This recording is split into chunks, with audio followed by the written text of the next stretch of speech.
A tribute being read on behalf of Mrs. Rita Omanibuama to her loving husband, Honorable Dr. Edward Kofi Omanibuama. When peace like a river attended my way, when sorrow like sea billows roll, whatever my lot, thou hast taught me to say, it is well. It is well. It is well with my soul. Kofi B, as I affectionately called you, we were destined to be together. Though I was not a medical student, fate brought us together on that fateful day when I boarded the medical school bus. Our friendship started and was nothing short of love and adventure. Our night walks from my home to buy kenkey and fish, and vice versa. I always looked forward to visiting you in school so we could embark on our love walk to buy kenkey and fish. Thus, buying and eating kenkey together became our hallmark. In fact, I saw a father in you because you were the exact replica of my dad. You also confirmed that when you first met my dad, you knew you had found a partner for life. I had no doubt you would be a loving and perfect father to our children. You were truly God sent.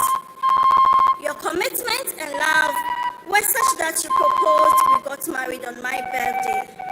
And we have always had a double celebration on my birthdays, one of which I was looking forward to this year also. When we started having children, you were nothing short of a wonderful father. You were a great source of inspiration and hope to me and the children, despite your busy schedule as a medical doctor. And later, in your political roles, you either bathed the children every morning or dressed them up whilst I bathed them. You were their favorite teacher because you knew their syllabus back to back. You also had a strict timetable for their private study, yet made room for play and adventure. You were truly a family man, a definition of a genuine person with a pure heart of gold. In our years of marriage, you would ask, Amina, what will you do when I am not around? I never answered you. Until today, I do not have an answer. I will, with God's help, take care of mommy and the 3 kids. Knowing who you are, I believe you'll be looking down on us to guide us through from the heavens. Kofi B, thank you for loving me. Thank you for loving the children. Thank you for loving my family and all who came to know you. God be with you till we meet again. Rest in power, my love. Love always, from your one and only, Abna Rita.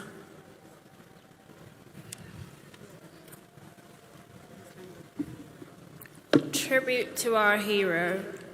Daddy, we never imagined we would have to say goodbye so soon. You are more than a father to us. You are our safe place, our teacher, our greatest encourager, our friend, and above all, our example of what it means to live with integrity, humility, and courage. You taught us that success was not just about what we achieved, but about the lives we touched. You lived those words every single day. Whether you were serving patients in the hospital, fighting for justice in the corridors of power, or laying on our beds after a long day at work for a quick talk, which almost always ended up with you asleep. Your love was steady, your guidance was gentle, and your laughter was warmth that filled our home. Daddy, even with the weight of national duties on your shoulders, you always made time for us. You called us every day when you traveled. You never missed our important moments, and when you couldn't be there in person, you made us feel you were right beside us. You reminded us that family is not part of life, it is life. You taught us to dream big but stay grounded. You showed us that compassion is a strength, that speaking the truth is an obligation, and that service to others is the greatest clarion call. We'll miss writing with you, laughing with you, sitting with you whenever you had a lull in your schedule. We'll miss talking about our future, hearing your advice, you driving us to school all the time, especially when we had exams. Daddy, why did you have to leave us so soon?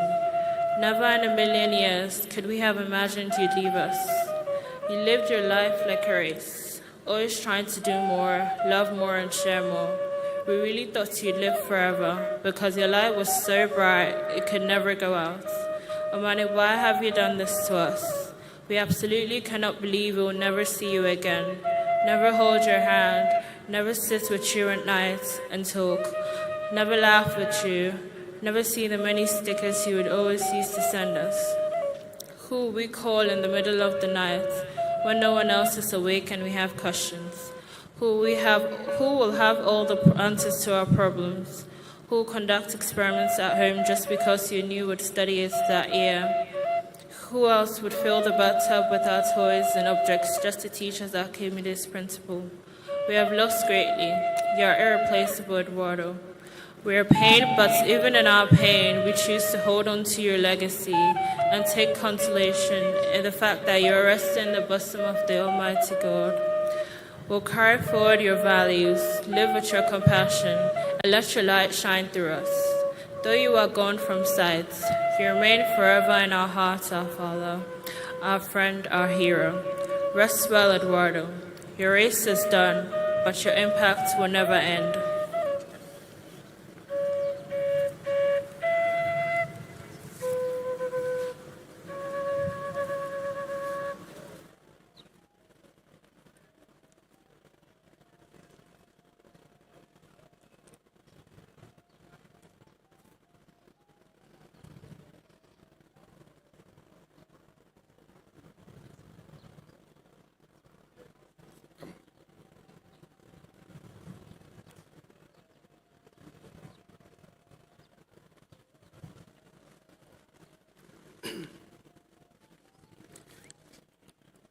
Tribute from the wife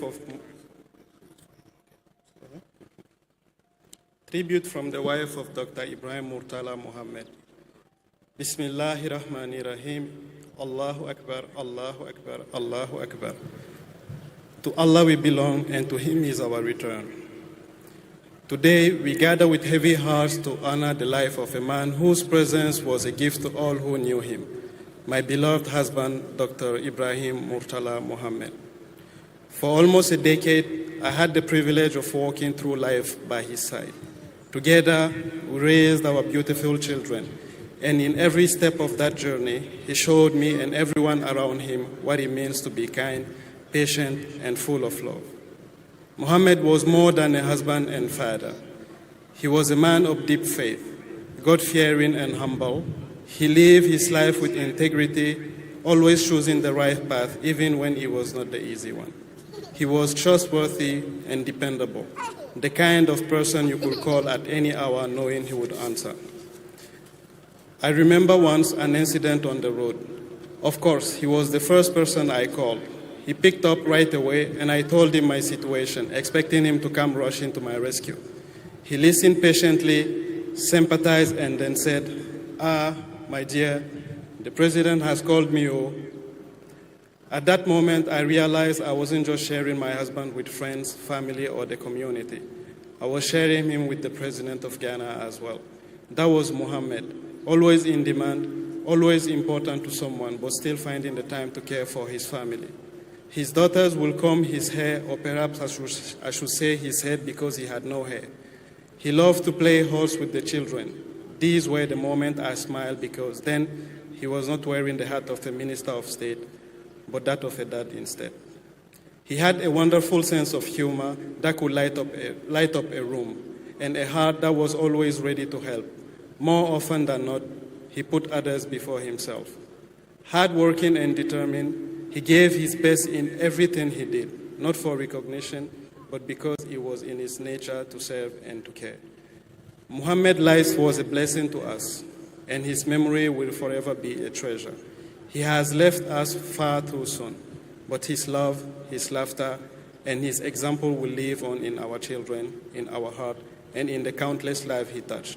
Rest well, my husband. May Allah grant you Jannatul Firdaus and surround you with eternal peace. We love you, we miss you, and we will carry your light with us always, inshallah. Daddy, we love you and miss you so much, forever in our hearts. Hadiyatu.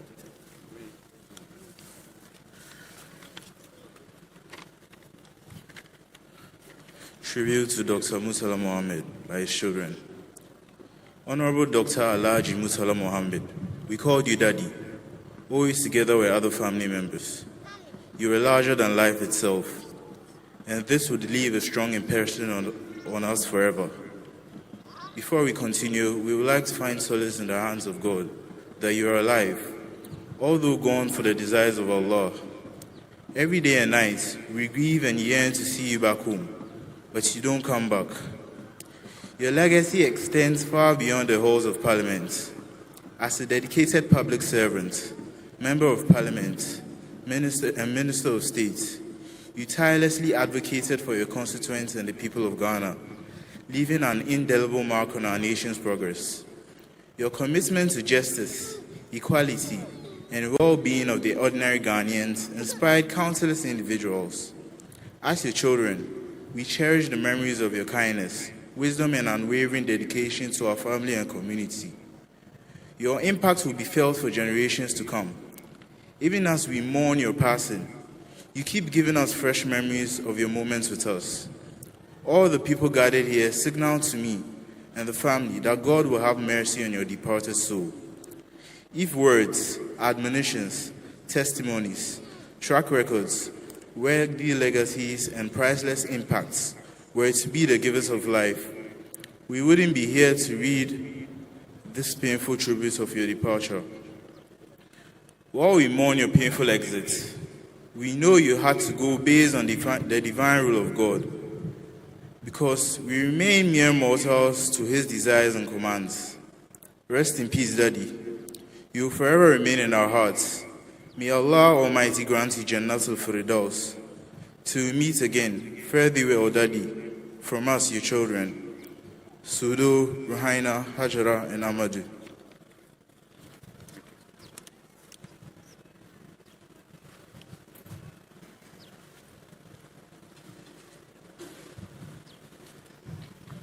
Thank you. We now take that of Honorable Mohammed Minuru Limuna.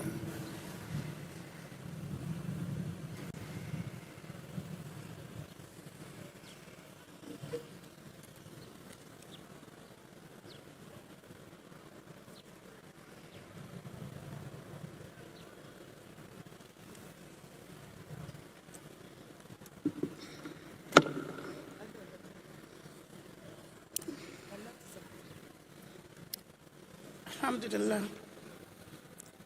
Inna Allah wa inna ilayhi raji'un. Tribute by Ajia Zahra Lidi to their beloved husband, Alhaj Sandape Muniru Limuna. My beloved husband, for the 28 years we walked this journey together, you were my partner in life, my confidant, my counselor, and my trust friend. You were the person I could lean on in my weakest moments, and the one I could laugh with in my happiest days. You gave me love that was constant and deep, and you made our home a place of warm love, mutual respect, and faith. I saw the man behind the public figure. I saw the discipline that guided your actions, the compassion that touched those around you, and the strength that carried not only our family, but the responsibilities of the nation. You bore the demands of public service with patience, diligence, and dignity.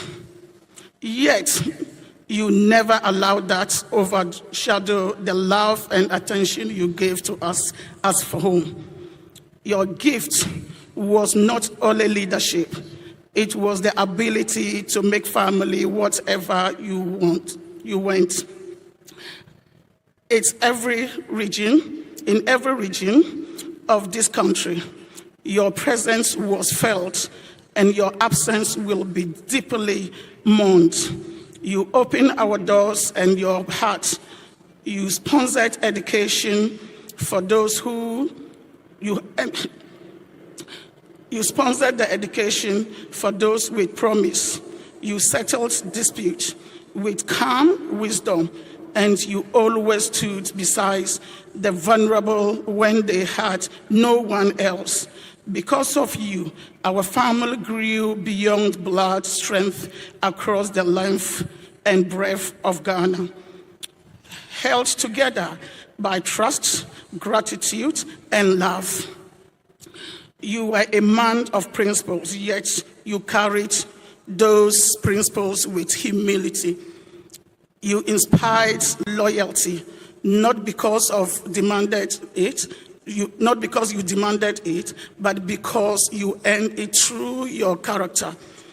You touch lives in ways that cannot be counted, and your absence will leave a space that no one can fill.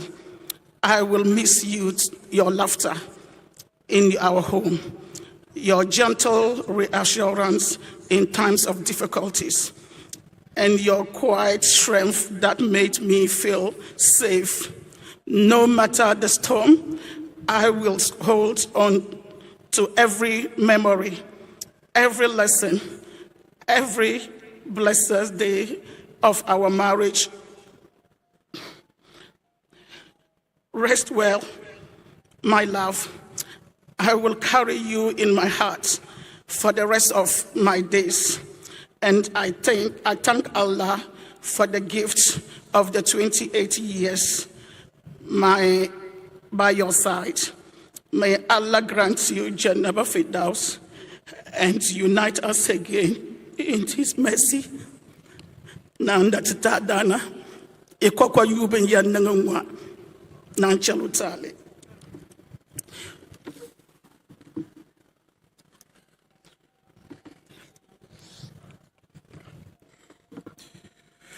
Tributes from the children of Sandapira, Alhaji Muhammad Muniru Limuna. Daddy, you are more than a father to us. You are a teacher, our protector, and our greatest source of inspiration. You taught us that true strength is found in kindness, that leadership begins with listening, and that integrity is worth more than any treasure. You carried your responsibilities with grace, never letting the weight of your work overshadow your role at home. Even when the nation called, you always made time for us. Whether in laughter at the dinner table, words of wisdom before bed, or your quiet presence when we simply needed you nearby. Daddy, watching you serve Ghana with the same love and dedication you gave to our family showed us that service is not just a duty, but a calling. Something you embraced with all your heart, no matter the sacrifice. Your love for people extended far beyond our home. Through your kindness, generosity, and open heart, you became a father to many. Because of you, we have brothers and sisters in every corner of this country. People bound to us, not by blood, but by the family you created through love, trust, and respect. You were a father, an uncle, a mentor, and a guide to so many whose lives you touched. You taught us to dream without fear, to believe in our abilities, and to hold fast to our values. even when the road is difficult. Today, we feel the deep pain of losing you, but also we feel the pride of being your children. Your life was a light that guided us. Your love will continue to warm our hearts, and your legacy will forever inspire our paths. We miss you, Daddy, but we promise to live in a way that honors your memory by walking with humility, serving with courage, and loving without limits, just as you did. With all our love, your devoted children, Taiba Keniti Limuna, Umar Farouk Limuna, Hawa Ruchi Limuna, and myself, Kasha Ridwan Limuna. Inna lillahi wa inna ilayhi raji'un. Thank you.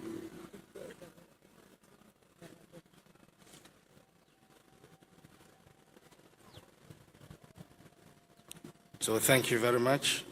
We now take that of Dr. Samuel Sapon.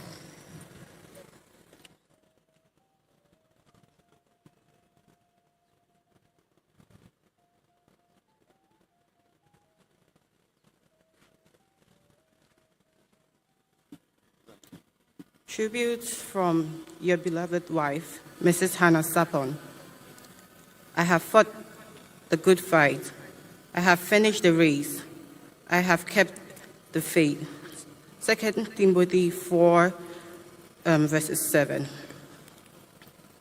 My beloved husband, my friend, my pillar, it is with a heavy heart that I share this tribute, still struggling to believe that you are truly gone.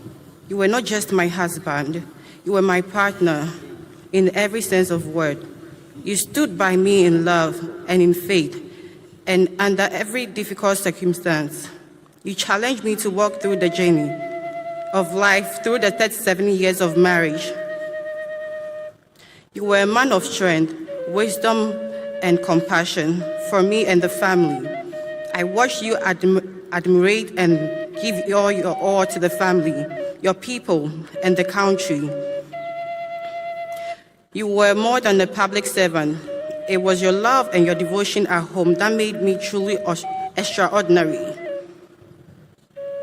You made your home a place of peace, a kingdom of life, a home of happiness that breathed and reinforced the bond of your unity. You cared for us with such gracious love and led us with a determined heart. You prayed with us, dreamed with us, and stood by us no matter the season. I will forever cherish the quiet moments we shared, the dreams we built, and the love that we donated over the years.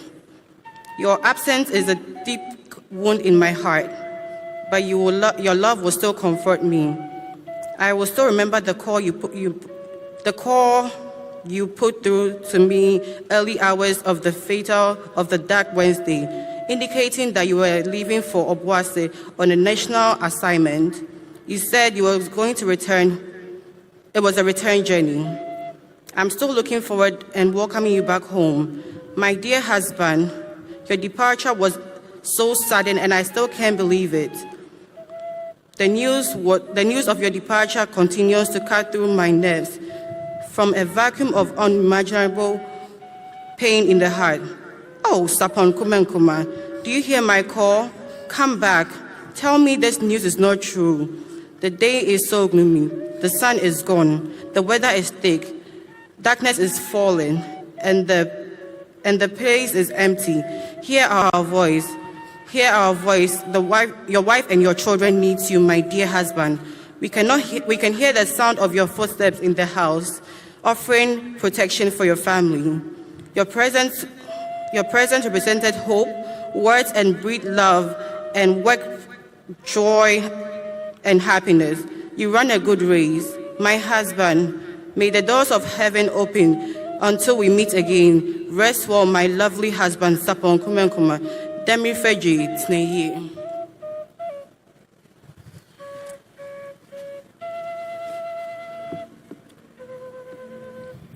Tribute by children of Dr. Samuel Sapon. It is hard to put into words what you meant to us. You were more than a father. You were our hero, our role model, our uncle, our friend, and our greatest teacher. You lead a life of purpose, dignity, and unveiling sense of duty, not just us, your children, but to your community and the nation Ghana. We saw how tirelessly you worked, how passionately you served, how deeply you loved everyone around you. Your calm posture and respect for time at public events speak volume about a man who saw public service as a call to duty. At home, you were gentle, wise, and warm. Your laughter filled our hearts, and your words always pointed us in the right direction. You didn't just tell us how to live, but also showed us the way through our integrity, humility, and strength. The news of your departure pierced through our veins and bones with sudden wave of shock, which we still cannot accept. We cannot believe you are leaving us at this stage. Though your unbelievable departure has left a void no one can ever fill, your legacy still lives in us. We carry your name with pride, your dream in our hearts, and your lesson in our actions. Your words of love and compassion shall forever remain fresh in our memories. We believe in your vision, take inspiration from your fatherly advice, and admire your character as true father and ultimate provider. You did the best. You lead us through challenging moments. You made us the needed investment in us as your children. Time was fast approaching for us to keep you away from work and make you stay home and reflect upon the youthful moments we fed you. Yet, Daddy,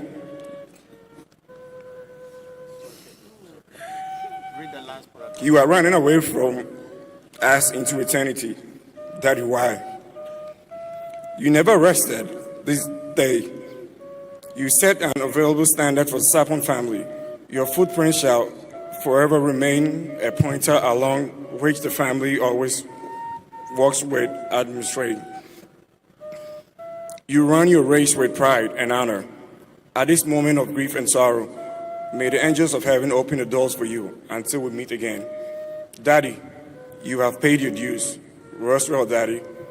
Rest in peace. Daddy, Nantier, Demi Fedue.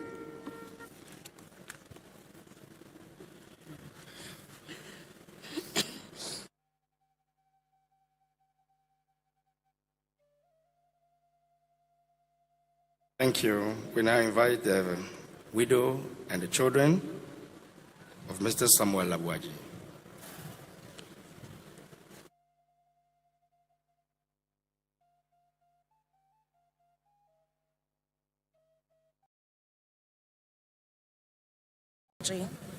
My love, no words could ever capture the depth of my pain and the weight of this loss.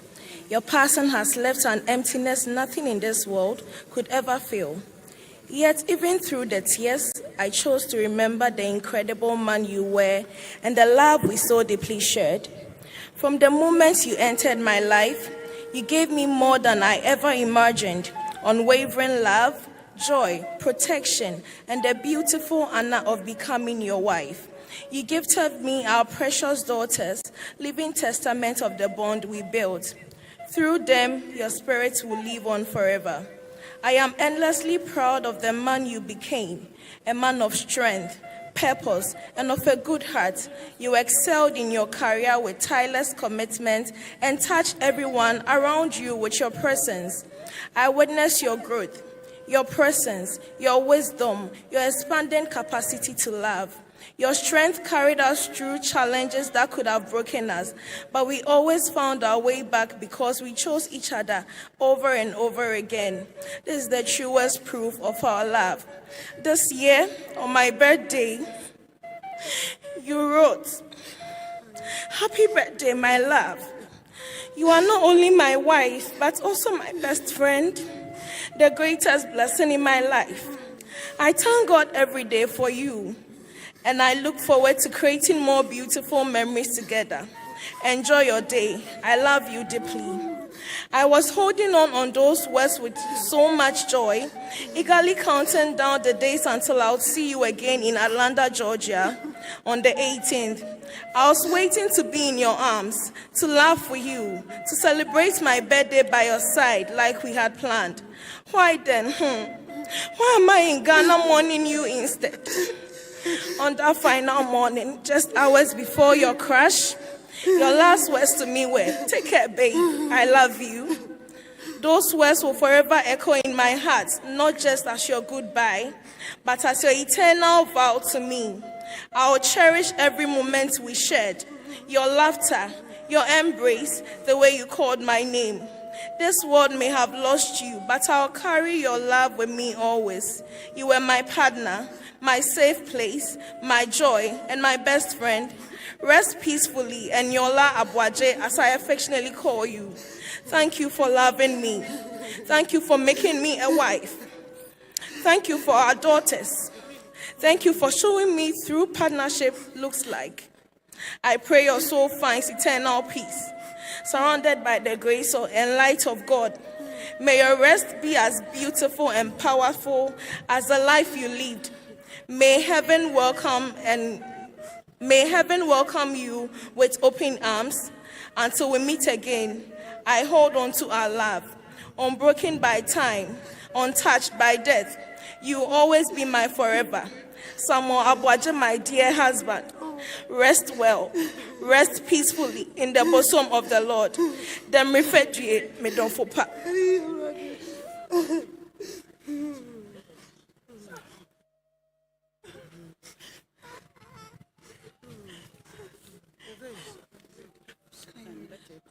To let her do that. Okay.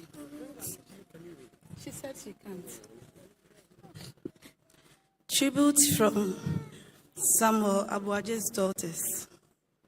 You had a way of making us feel like the most special girls in the world.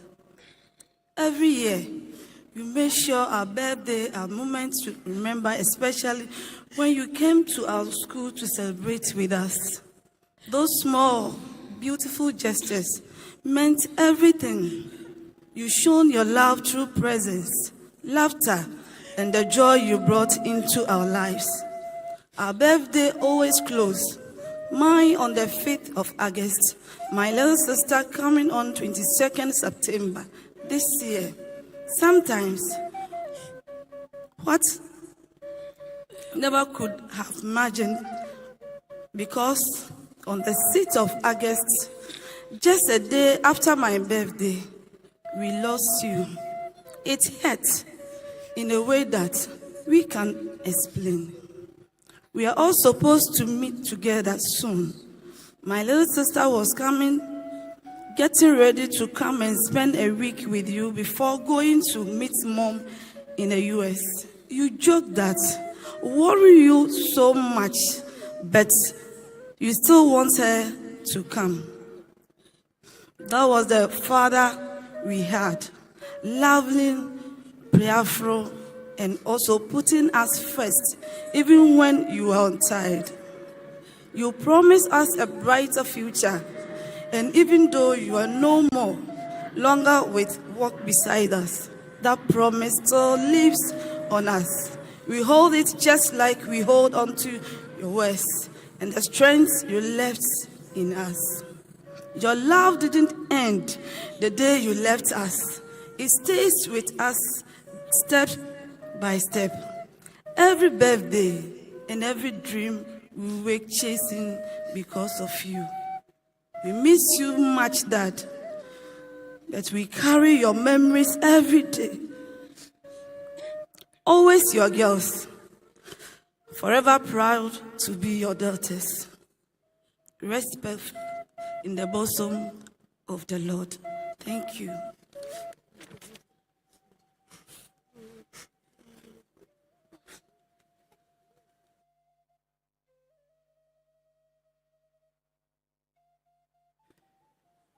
Your Excellency, we have sat for long, so respectfully, we will ask the Militant Triumphant Choir, which is a choir formed by the Ghana Armed Forces, made up of men and women of the Ghana Armed Forces. They will lead us in singing Guide Me, O Thy Great Jehovah, MHB 615. So we want to stress ourselves a little. So, sir, respectfully, we shall stand as we sing MHB 615.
Thank you very much, sir. Shall we please be seated?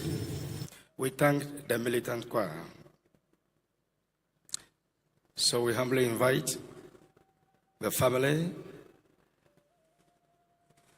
of Mr. Samuel,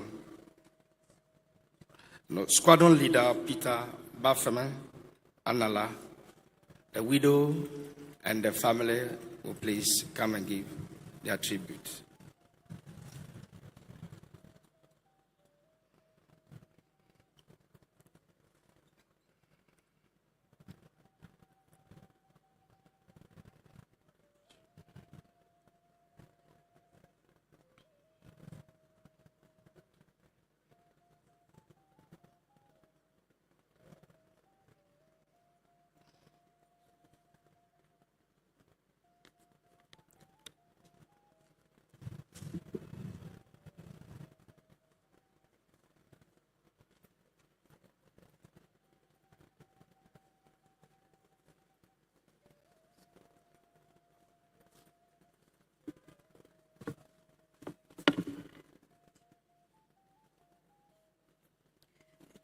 A tribute to my beloved husband. Bafemi, the Bible says in Ecclesiastes 3 that there is a time for everything under the sun. A time for planting and a time for harvest. A time to be born and a time to die. But Peter, this is not the time the Bible spoke about. Bafemi, as I affectionately called you, was my answered prayer. From the moment I met him, my life has never been the same. My husband was a hard-working man. I have never seen a person more dedicated to his work. Peter told me he would never allow me lift a finger because he would lift both hands for us. And true to his word, I have not had to struggle for anything. Peter took care of his family just as he took care of his friends. He did everything to make sure my life was comfortable. My husband was a go-to person for everyone who knew him, sacrificing and laying down his life to come through for anyone in need. Anyone who knows Peter knows that he would go hungry for the sake of his loved ones. 2 months ago, when he held my hand in the delivery room, through the birth of our beautiful baby girl, Winle Weswamu Anala, we had new hope for our future and expectations for our family and the life we wanted her to have. I expected you to stay for at least a month to help settle into our new reality. But for the love you had for our country, you had only just a week to spend with us. Before you left, Winle held you back for an extra week because she wasn't feeling well. Now I know why she was holding you back from returning to Ghana. But for your dedication to your work, you had to make the most difficult sacrifice to go and serve your country, leaving behind a sick new baby and a mother who was still healing. Peter, 2 weeks only. Oh, what 2 weeks those were. 2 weeks of endless kisses on baby Winle's face. I have never seen a broader smile than the little time you spent with her. I did not want you to leave, but you promised me you would come rain or shine. You would return in October for Winle's christening. God, what am I going to tell her in a few years when she starts asking for her father? How do I explain the hardships she's about to face being fatherless? It was not the life we've planned for her. We brought her into this world. How do I keep her from learning your traumatic last moments? How do I give her the life we planned for her, all alone? Every morning you will record a video of yourself telling me how your day would be and all the exciting things and places you would go. My love, I'll call you back when we are back in Accra. Love you. Those cannot be the last words you ever said to me. I am missing the full morning videos. Kindly send me all the videos you have not sent since the 7th of August. Bafemi, you have left me broken. This was not the plan, Peter. This was not it. Bafemi, please come back. Please, come and hold me and tell me this was all a very terrible nightmare and that is all over now.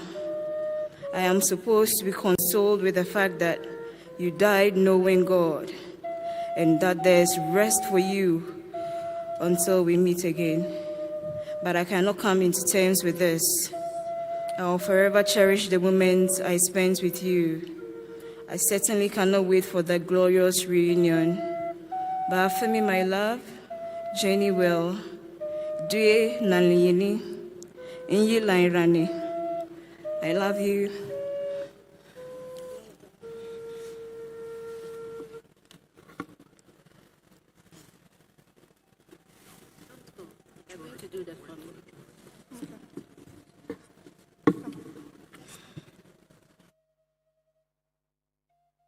Good from family to the late squadron leader Peter Bafemi Anala. The Lord gave, and the Lord has taken away. Blessed be the name of the Lord. The Lord is my shepherd, I shall not want. Psalm 23. With shattered hearts, we stand today to mourn the tragic loss of our beloved son, brother, husband, and father, Squadron Leader Peter Bafemi Anala, who passed away in the line of duty on 6th August 2025. His sudden departure has left an irreplaceable void in our lives, one that can never be filled. Peter was a remarkable soul, full of life, a brilliant young man, a man of integrity, humility, and deep faith. He believed in excellence, simplicity, and precision in all he did. His kindness, obedience, and devotion to God endeared him to everyone who knew him.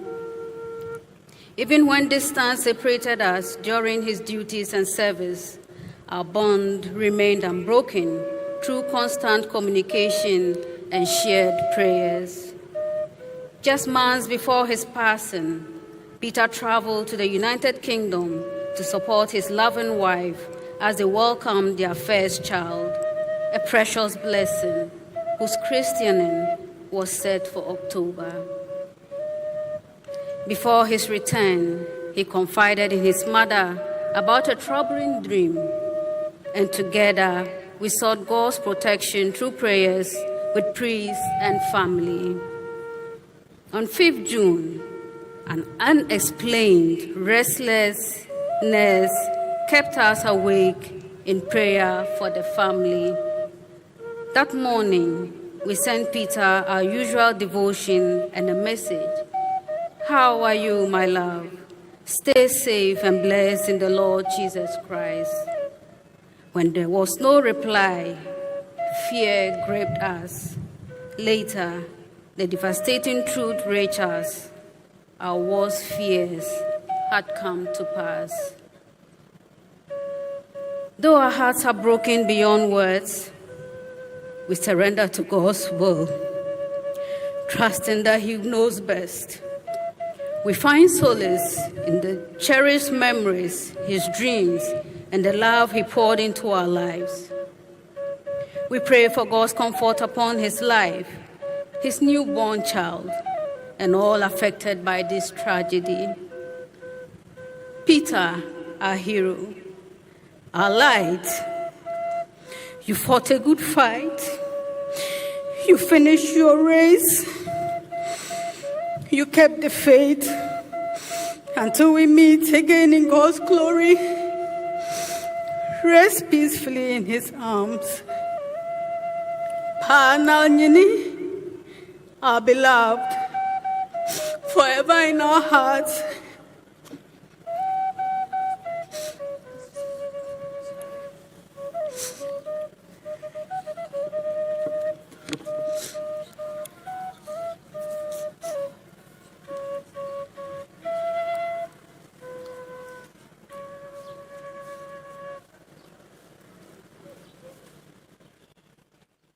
Thank you. We now invite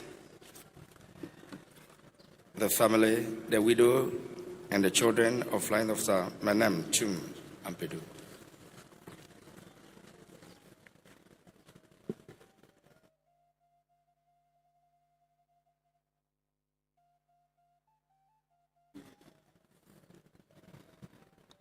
I am Naval Lieutenant Iraja Kumi Chairman, the wife of Flying Officer Manin Kwabna Chum Ampedu. The evening of that horrible Wednesday, when I received the devastating news that I lost my beloved husband, I looked outside and I saw a ridiculously beautiful sunset. And I thought to myself, how dare the world continue?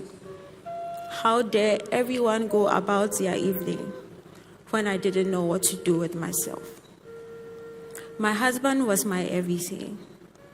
We met in 2022 on his birthday, and everyone will bear witness that we've been inseparable since then. People complained that we spent too much time together because everywhere I am, my husband wants to be there with me. But only we understand what we had. Only we know the depth of what we experienced. Mani, what is this grief? And what am I supposed to do with it? Mani, what do I do without you? And how do I carry on from here? You were truly your name to me. You were my best friend. Who will respond just when I say cassette gist? Who will make my life comfortable now? Manine, please respond and answer me. This silence is too loud. I keep checking my phone for a message, or a picture, or a call. I have been checking since Wednesday. What do I do now? Everything feels surreal. And sometimes I expect you to walk in with that beautiful smile of yours. But I have been waiting since Wednesday. But I will tell your story. I will make sure that we continually remember you. You were considerate and attentive. You were very goofy. You cared for me. People say I'm carrying this thing well, but I'm here because you loved me and you loved me well. My darling, thank you so much for blessing my life with your brilliance. Thank you for sharing those few years with me. My correct better half, my lover, and my best friend. I hope you know I love you a lot more than these words can convey. I miss you. Mike, Yankee Sierra, Whiskey, Echo, Echo, Tango, Bravo, Alpha, Bravo, Yankee, Bravo, Oscar, Yankee, India, Lima, Oscar, Victor, Echo, Yankee, Oscar, Uniform. My forever and a day. Sleep well, my love. May the earth rest lightly on you. God be with you till we meet again. Thank you.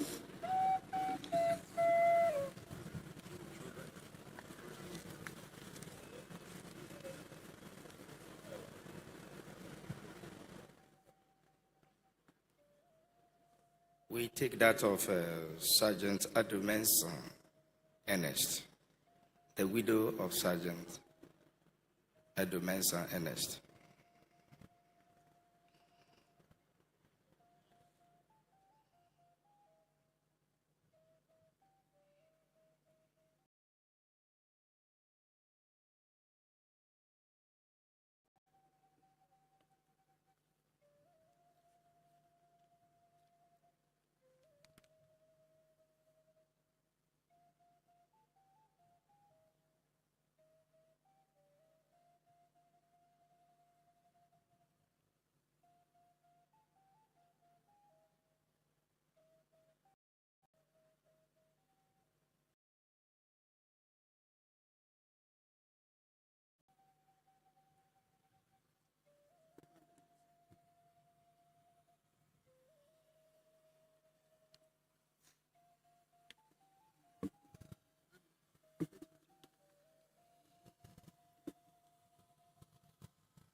In heavenly love abiding, no change my heart shall fear, and safe in such confiding, for nothing changes here.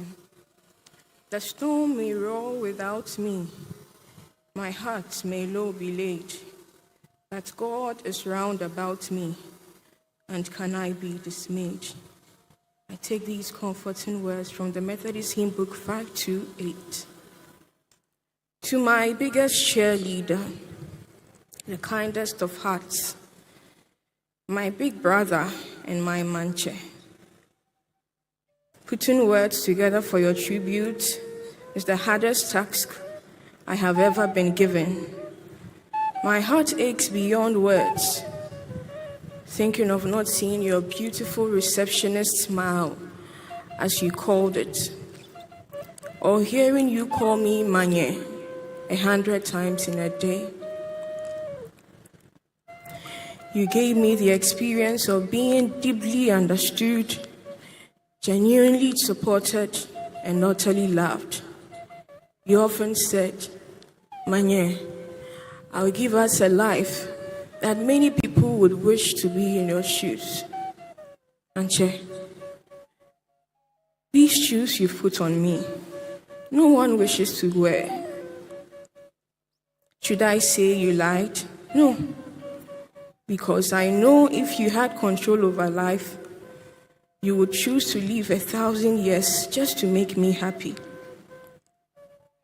Anyone who knew you attests to the exceptional humility you had, hard work and pure dedication to service, earning you the name Ejumara. The Z9 helicopter was like your first child, and in every conversation you would find a way to bring it up. You would spend long nights reading and researching on how to care for it. Amusingly, I suggested we get married on your birthday, 5th July, so you would never forget our anniversary. But life had other plans. Now I am the one who would never forget that day.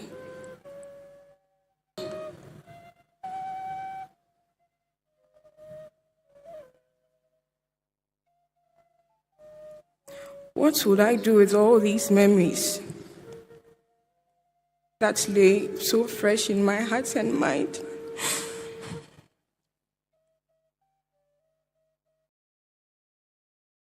Though we were married for just a month, the few years of knowing you were undoubtedly the best moments of my life. Your love for God was unmatched, and I affectionately called you my apostle. Your favorite Bible verse, Isaiah chapter 54, verse 10. Though the mountains be shaken and the hills be removed, yet my unfailing love for you will not be shaken, nor my covenant of peace be removed, says the Lord, who has compassion on you. Mancha, it's been days, and you have not called at 5 a.m. for us to pray. On the morning of the Wednesday, I called you and I told you that I woke up very sad. I do not know why. Immediately, your first solution to everything, which was prayer, was what you suggested. We prayed, and you said you had a flight to Obuasi, and you'll be back. I'm still waiting. I do not know for how long I will continue waiting, but I'll still wait. Shame on you, death. You have not won. Christ has, because Ernest died knowing him as his Lord and Savior. I was oblivious that death would take you so soon, but meeting you has shown me that angels truly exist in human form. You will forever be my hero, forever in my thoughts, never to die. Continue to rest in the bosom of our Lord till we meet again. Goodbye, my love.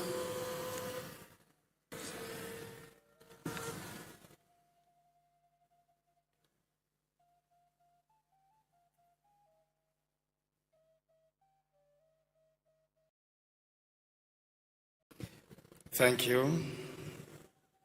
Respectfully, we now take the tribute by Chief of Defense Staff.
Tribute by the Chief of the Defense Staff. in honor of the late Defense Minister and the 3 gallant soldiers of the Ghana Armed Forces. The Ghana Armed Forces fraternity stands in solemn mourning of our beloved former Defense Minister, the late Dr. Edward Omanibuama, and our 3 gallant crewmen, Squadron Leader Peter Bafemi Anala, Flying Officer Manen Chum Ampedu, and Sergeant Ernest Adomensa, who tragically lost their lives in the unfortunate incident that occurred on Wednesday, 6th August 2025.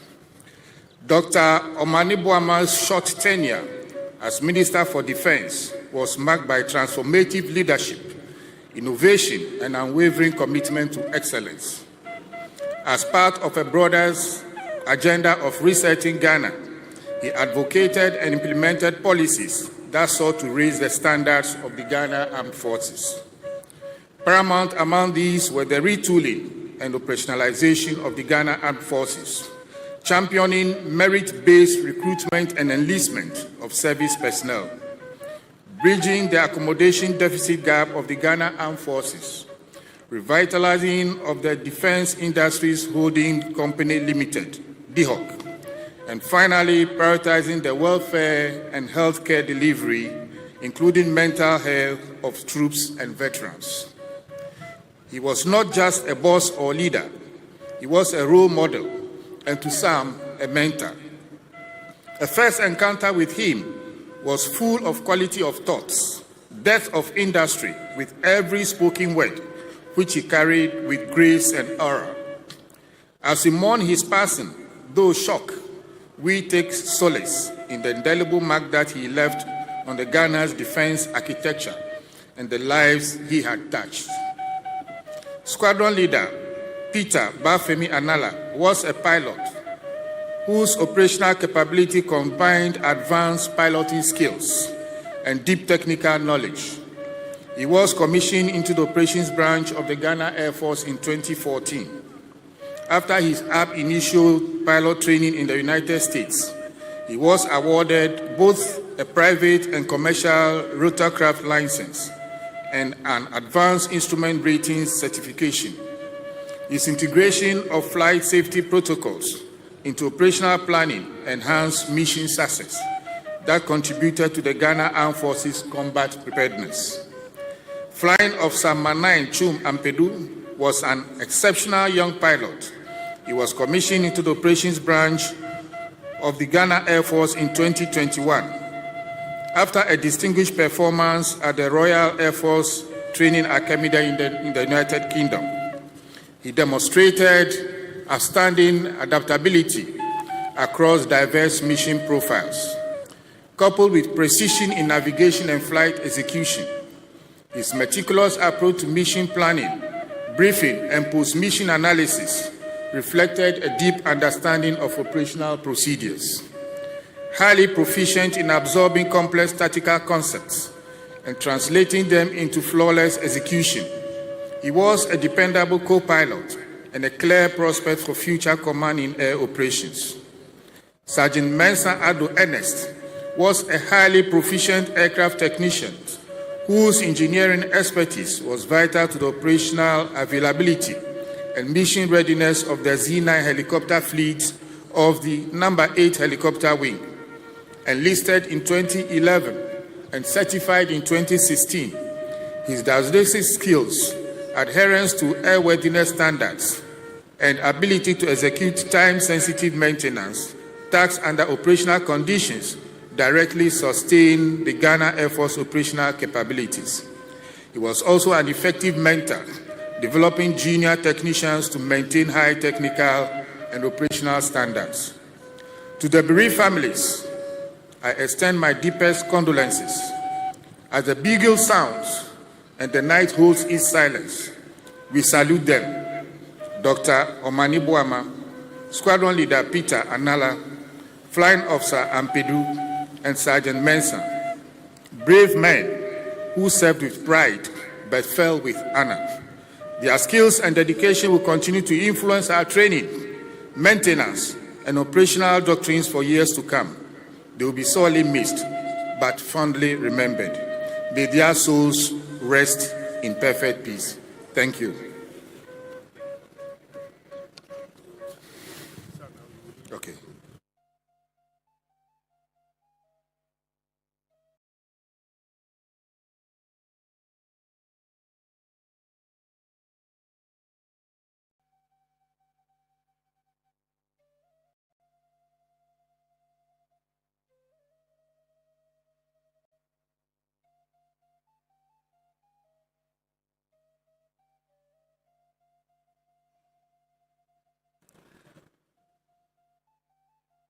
Before we take the tribute from the Council of State, the Militant Triumphant Choir will give us a song.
To the Lord.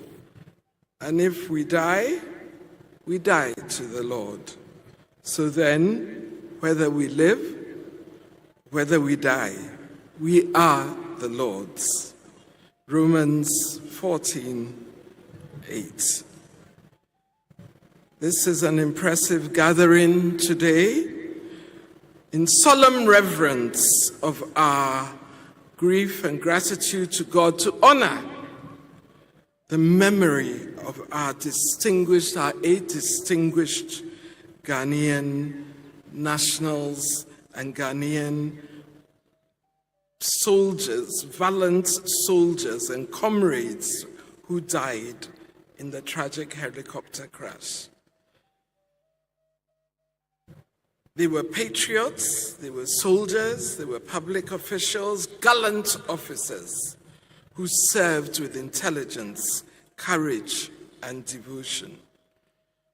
Whether in the political field or in the security field or in the skies, they were guided by the highest ideals of sacrifice and love for the country. They brought to their callings competence, experience, and the discipline of duty for a better Ghana. The heartbreaks and tragedy has left a nation and their families and communities with such grief. In this moment of our profound grief, we at the Council of State extend our deepest and heartfelt condolences to the bereaved families, to the government, His Excellency the President, the people of Ghana, the Ghana Armed Forces, the leadership of the political parties, and membership of the NDC. As we bid them farewell, let us remember that their journey did not end in the crash. It continues in the enduring values they embodied in the service that they gave to our nation. Rest well, noble servants. The Council of States says to you, you will never, your sacrifice will never be forgotten. May the Almighty God and the Almighty Allah grant your souls eternal peace and rest, and your loved ones take that comfort to the knowledge that you died with honor and distinction. We take consolation. This nation takes consolation from Apostle Paul, that if we live to the Lord, and if we die to the Lord. So then whether we die, we are the Lord's. Let us live believing that they are with the Lord. God bless you. Thank you.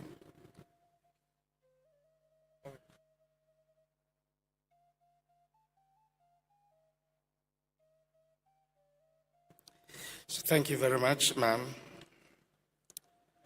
So respectfully, we now invite the Speaker of Parliament, Right Honorable Alban Sumani Kingsford Bagbin, to give his tribute.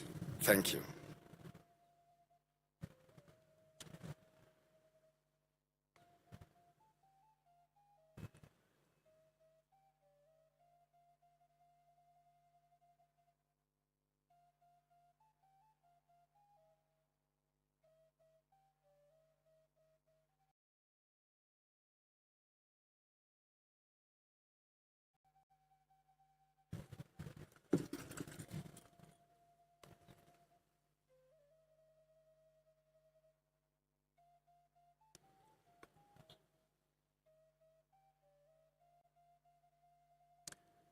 Ghana mourns. The world empathizes.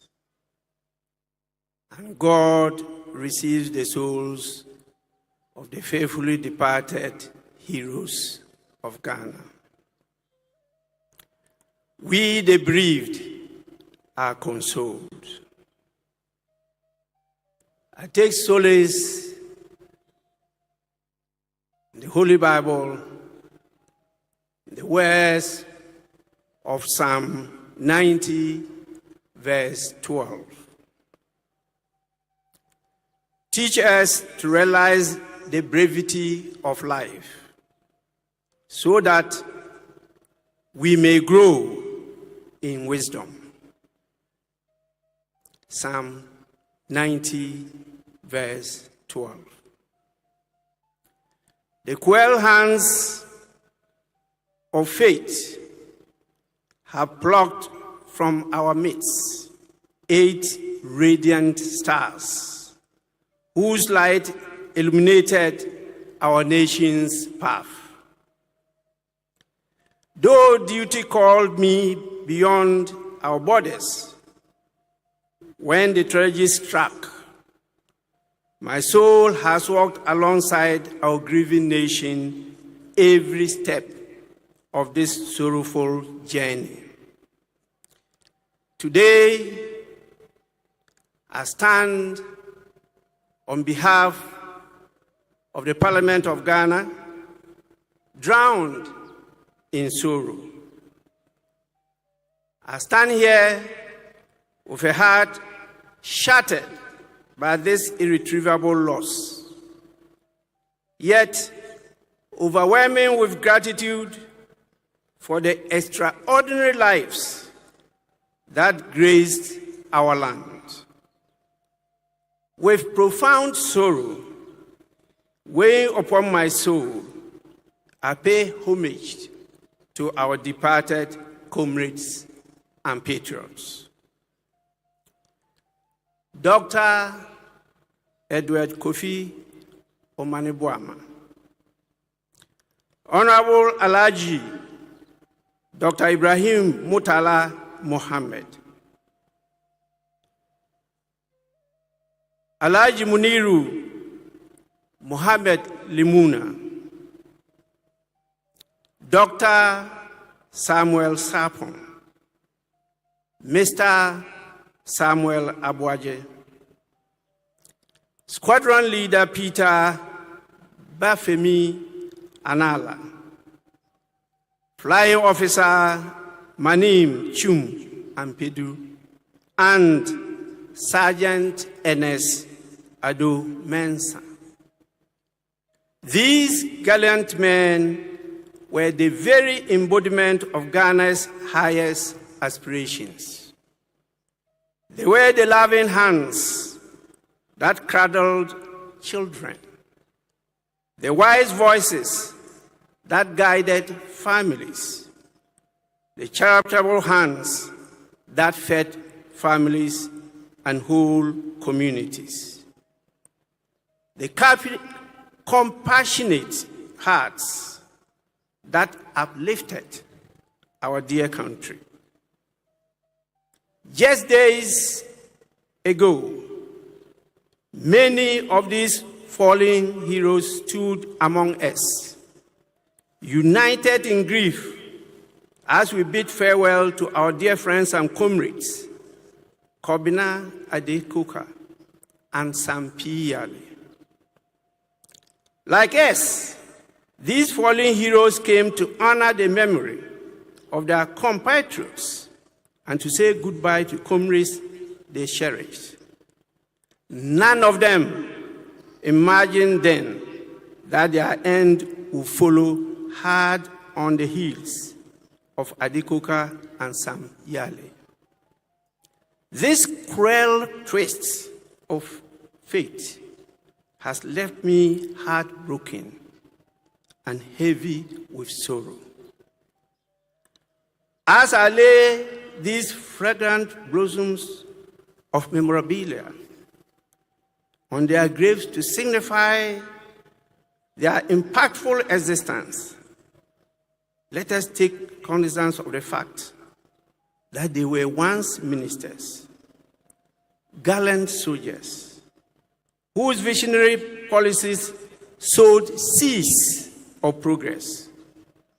That we once had technocrats whose expertise steered our nation's course.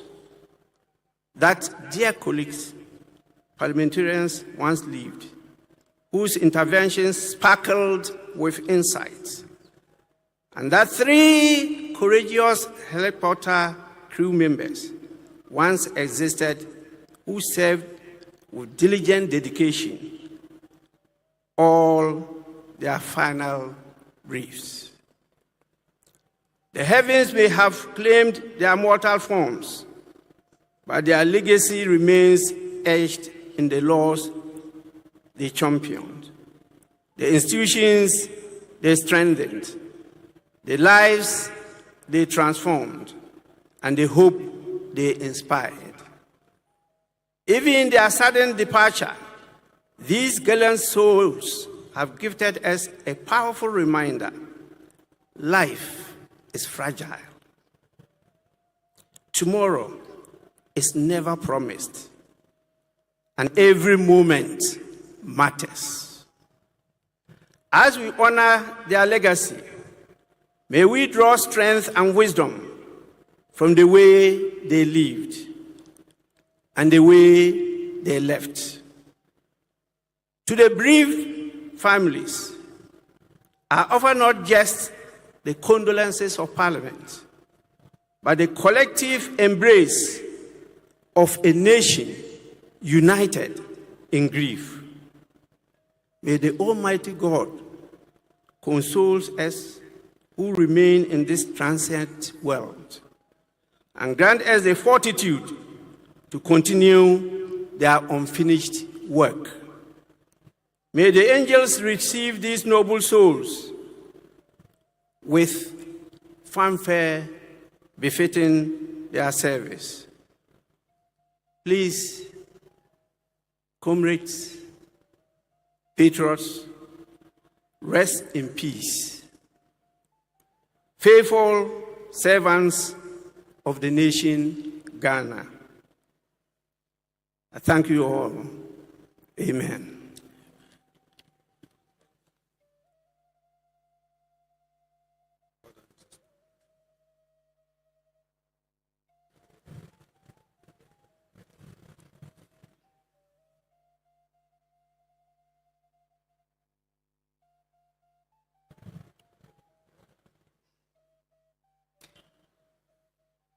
Respectfully, we now invite our Vice President, Her Excellency Nana Jane Opoku Ajiman, for her tribute.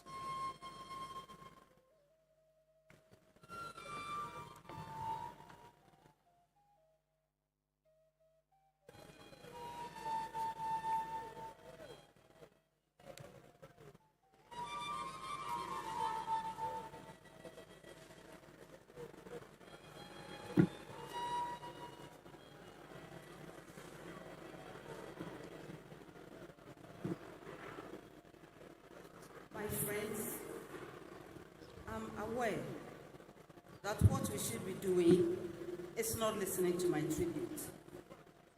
We should all be at our usual activities, throwing up ideas in the interest of contributing to the national agenda. Your determination to succeed was high, your focus unwavering, your resolve unambiguous. Speaking with you, however briefly, revealed your firm decision to use your opportunities for the intended purpose, which is serving our country. I should be making those calls to find out how things are going and getting the usual responses from some of you. And some of the responses would be, we are trying. Our implementation plan is on course. We are making progress. Our strategies need amendment. It's not easy. We are doing our best. And Omani, you know that you and I have an outstanding meeting of the Ghana Armed Forces Council. You and I pledged to take our assignment very, very seriously. We agreed, among other things, to avoid tall and cluttered agenda by clearing items expeditiously. You had a positive reaction to the prospect of working more closely with me. I was even more excited by the prospect of learning from you. Yes, this is one more time to remind ourselves that man proposes, God disposes. My colleagues, I wish all of you peaceful rest. I thank each one of you for your examples of selflessness, commitment to duty, and your abiding belief in the ability of our country to be better for all of us. I pray that we can all gather the strength to say and believe with the hymnist that through the love of God our Savior, all is well. I want to share a few lines from one of my favorite poets. That's the Ivorian Bernard Didier, when he says, quote, "The dead are not gone forever. They are in the flowing water, in the still water, in the lonely place, in the crowd. The dead are not dead. The dead are not beneath the earth. They are in the fire, in the weeping plant, in the wooded place, in the home, everywhere." End of quote. You are always with us, my colleagues, in the business of resetting our country and of guiding our steps through the legacies of humanness, loyalty, justice, dedication, determination, trust, and sheer hard work. Thanks for leaving these gifts with us and more of them forever. Rest in peace. Thank you very much.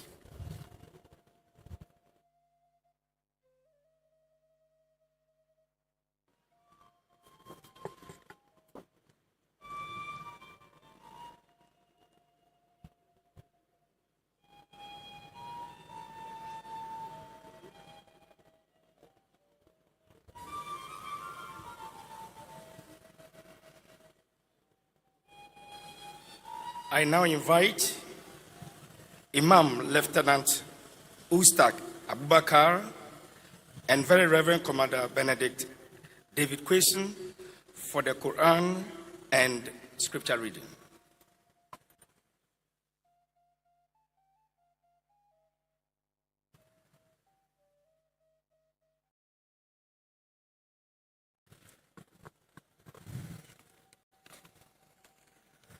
أعوذ بالله من الشيطان الرجيم بسم الله الرحمن الرحيم إن الذين قالوا ربنا الله ثم استقاموا تتنزل عليهم الملائكة ألا تخافوا ولا تحزنوا وأبشروا بالجنة التي كنتم توعدون نحن أولياؤكم في الحياة الدنيا وفي الآخرة ولكم فيها ما تشتهي أنفسكم ولكم فيها ما تدعون نزلا من غفور رحيم نزلا من غفور رحيم نزلا من غفور رحيم ومن أحسن قولا ممن دعا إلى الله وعمل صالحا وقال إنني من المسلمين ومن أحسن قولا ممن دعا إلى الله وعمل صالحا وقال إنني من المسلمين صدق الله العلي العظيم. The English translation.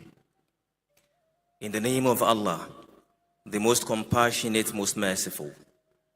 Indeed, those who have said Allah is our Lord and then remain steadfast, upon them shall the angels descend at the time of their death and say, do not fear and do not grieve. Rather, receive glad tidings of paradise which you were promised. The angels will add, we were your allies in this worldly life, and we are in the hereafter. You will have therein whatever your souls desire, and therein you will have all for which you request, as hospitality from Him who is all forgiving and all merciful. And who is better in speech than the one who calls others to Allah and practices righteousness and say, indeed, I am one of those who submit to the will of Allah. Indeed, I am one of those who submit to the will of Allah. These are the words of Allah. Thank you.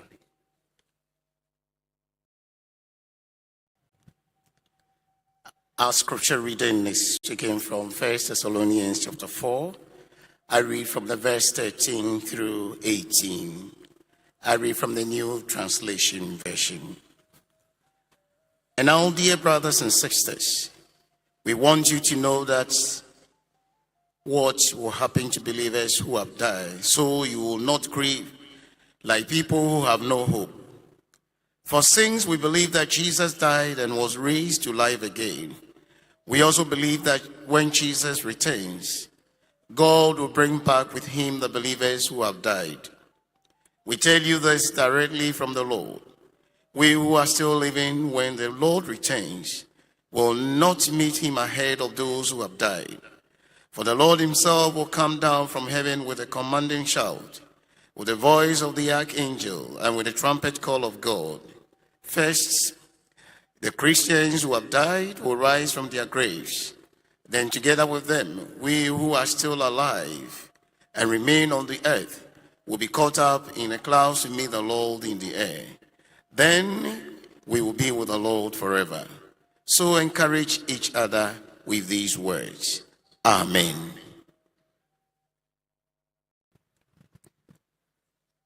Thank you very much. It's now time for the sermon.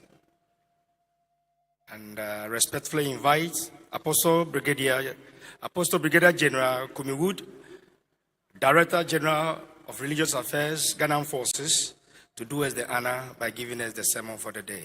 Sir.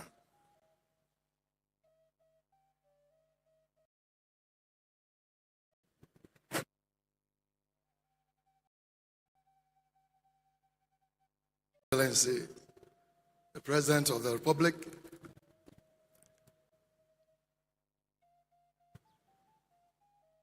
His Excellency John Dramani Mahama, Your Excellencies, distinguished Ghanaians, family members, personnel of the Ghana Armed Forces, nation in grief, I bring you this morning a sermonette, which I pray that it will be a source of comfort and consolation to us all. I've titled the sermonette, After the Last Post. After the Last Post. We've read in the scriptures, 1 Thessalonians chapter 4, verse 13 through 18, which brings to us what indeed happens after the last post. The last post is one of the number of bugle calls or the horns that are blown in military tradition that marks various phases of day. In military tradition, the last post signifies the end of a day's activities. It is also sounded at military funerals, which I believe very soon you will witness it being blown, to indicate that the soldier has gone to his final rest. And it's done also at commemorative services such as Remembrance Day. The call is believed to have originated from Roman times, but is also a legacy that we inherited from our British colonial masters. It happens that in the evening, a duty officer has to do the rounds for his unit position, checking that the sentries posts were manned, rounding off the off-duty soldiers and packing them off to their beds or billets. The officer would be accompanied by one or more musicians, biglets. They sound the first post when he starts his rounds. And as the party goes round from post to post, a drum is played. The drum beats told off-duty soldiers it was time to rest. If the soldiers were in a town, the beats told them it's time to go back to the barracks. Another bugle is sounded when the officer completes his round, and that is called the last post. This signal that The night sentries were alert at their posts and gave one last warning to other soldiers. The last post was eventually incorporated into funeral and memorial services as a final farewell and symbolizes the duty of the dead is over and they can rest in peace. After the 1 minute silence, flags are raised from half-mast to the masthead as the rouse is sounded. Today, dearly beloved, it is associated with military funerals and services, as I've already intimated. But death marks the last post for all of us. Death is the last post, marking the end of our earthly journeys, end of our duty tour on earth, end of this temporal life, end of most things, but not the end of all things. To the believer, those who believe in the Lord Jesus Christ, the last post, death, marks the end of pain, the end of trouble, the end of toil, the end of the arduous task that we all bear in this life. To the unbeliever, it marks the end of opportunity to repent, end of decision time, end of choices that we make in life. And for an unbeliever, the last post is like a life of crisis that ends up in a calamity. But to the believer, it is a blessing. The scripture says, blessed are the dead who die in the Lord from henceforth. Yes, says the Spirit, they will rest from their labors and their deeds follow them. The last post is the blessing for those who have lived a life of faith and have lived a life of service to God and country. Life based on faith in the Lord that positively impacts others. And we have heard all the tribute that has been read, and even from the biographies that we have heard today about our compatriots, our gallant men, our heroes, who we are mourning and bidding farewell today. It tells you of the positive impact of their life, how they have served their God in life, how they have served country, and excitingly, how they have married well, how they have kept their families together. For me, I believe that if you ever get to make it to heaven, ask your spouse. If your wife is not very sure that you make it to heaven, dearly beloved, forget it. And if your husband has doubts about your faith, you are in trouble. But from the tribute you have heard today, these gallant men have not only served country well, but they've also maintained good family lives. May this grace be our portion, that in life we believe in the Lord, and that we will serve our country well, that we will maintain a wholesome family, that our legacies will be a blessing. Hallelujah. But the question for this message is that after the last post, what happens? Is life all about last post? Is it that when you die and it's all done? As some believe that let's eat and drink for tomorrow we die. In the military life, and even as we will witness going to the cemetery today, the last post will be sounded. We will observe a minute silent, but we will not leave the cemetery just like that. Something else has to happen before we will leave. And what will happen is that the reveille will be played. The reveille is the wake-up call. The wake-up call will be sounded. Oh, hallelujah. And this is the hope of the believer. Our compatriots have fallen, they have died. But this is not the end. The last post has been sounded. But dearly beloved, the wake-up call will be sounded. I'm saying the wake-up call will be sounded. They will live again. The scripture assures us that because Jesus died and rose again, all who believe in him when they are dead, death will not be the end. The scripture we read in Thessalonians tells us that, brothers and sisters, we do not want you to be uninformed about those who sleep in death, so that you do not grieve like the rest of men who have no hope. We have hope. Hallelujah. For we believe that Jesus died and rose again. And so we believe that God will bring with Jesus those who are fallen asleep in him. According to the Lord's words, we tell you that we who are still alive, who are left until the coming of the Lord, will certainly not precede those who are falling asleep. For the Lord himself will come down from heaven with a loud command, with the voice of an archangel, and with the trumpet call of God. And the dead in Christ will rise first.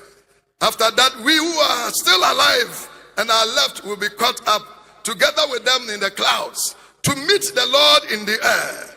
And so will be with the Lord forever.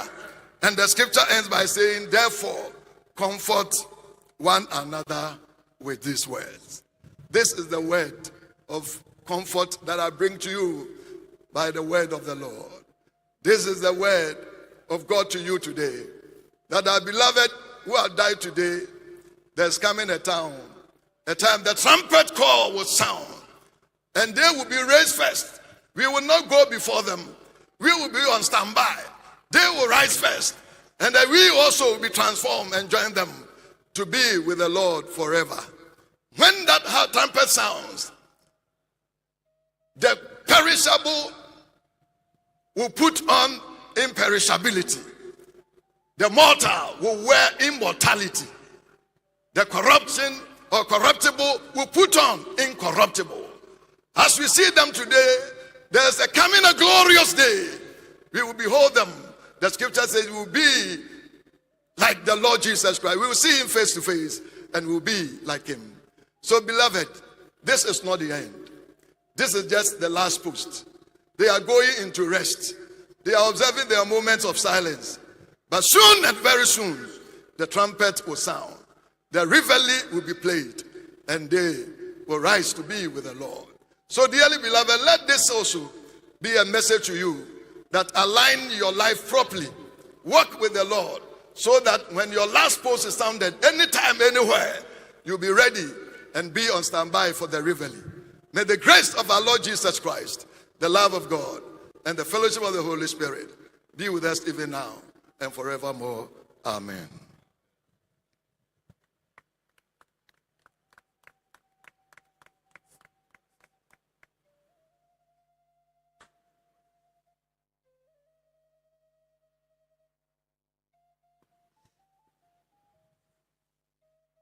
So we thank the Director General of Religious Affairs for the sermon. It is now time for us to pray for the families. So respectfully, may I ask the families to stand while I call Apostle Eric Nyameche to pray for them. Sir.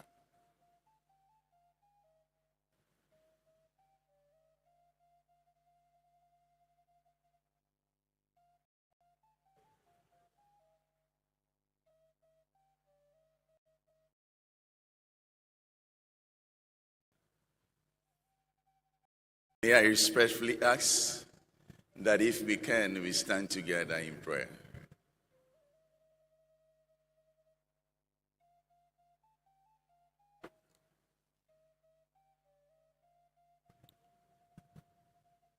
O Lord, our help in ages past, our hope for years to come.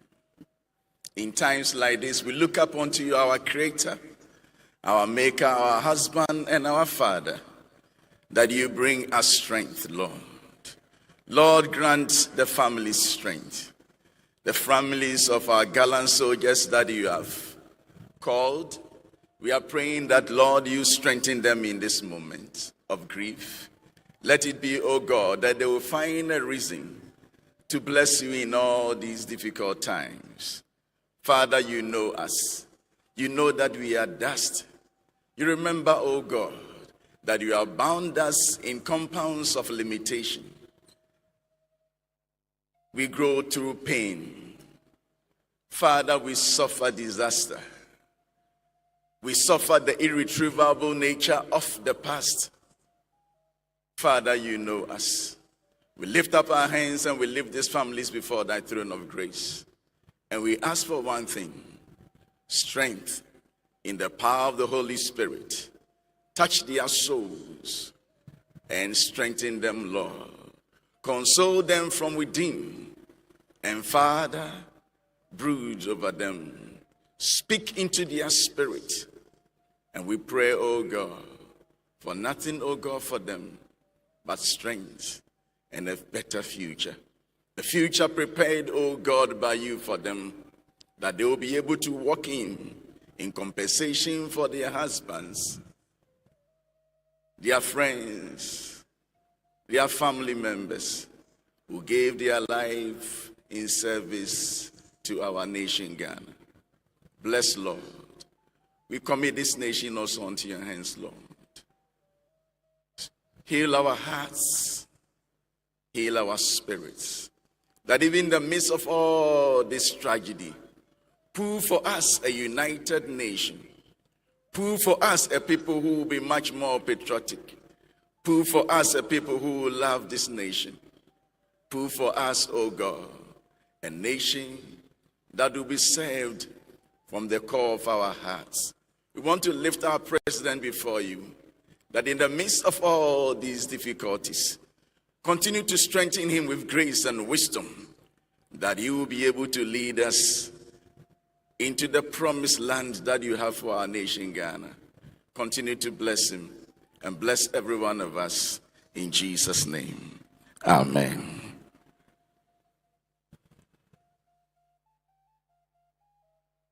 Shall we please be seated?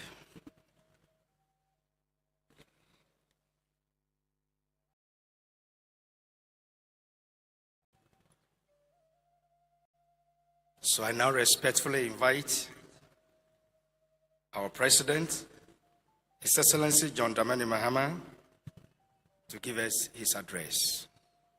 Sir.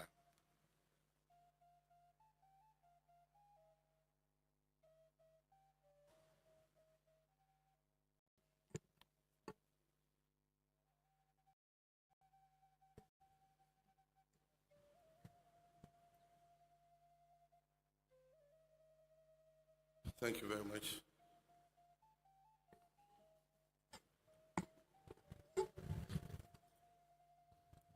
Your Excellency, kindly be seated. Your Excellency, Nana Jane Opoku Ajiman, Vice President of the Republic of Ghana. Your Excellency, Lordina Dramani Mahama. Your Excellency, Jeremiah Kwan-Kung, Vice President of the Republic of Liberia. Your Excellencies, former Presidents and Vice Presidents of the Republic of Ghana, the Right Honorable Speaker of Parliament, His Lordship, the Acting Chief Justice, the Chief of Staff and senior government officials, senior service and security chiefs, members of the diplomatic corps, our bereaved families, fellow mourners, distinguished guests, my dear countrymen and women. Today's events conclude the state funeral for the eight officers and personnel who lost their lives in the tragic helicopter crash of 6th August 2025. Though I'm sure that individually and collectively, our nation will continue to mourn as we find ways to hold tightly the memories of these men and to honor their legacies. There is no making sense of what happened. Despite whatever technical reasons or official explanations an investigation will yield.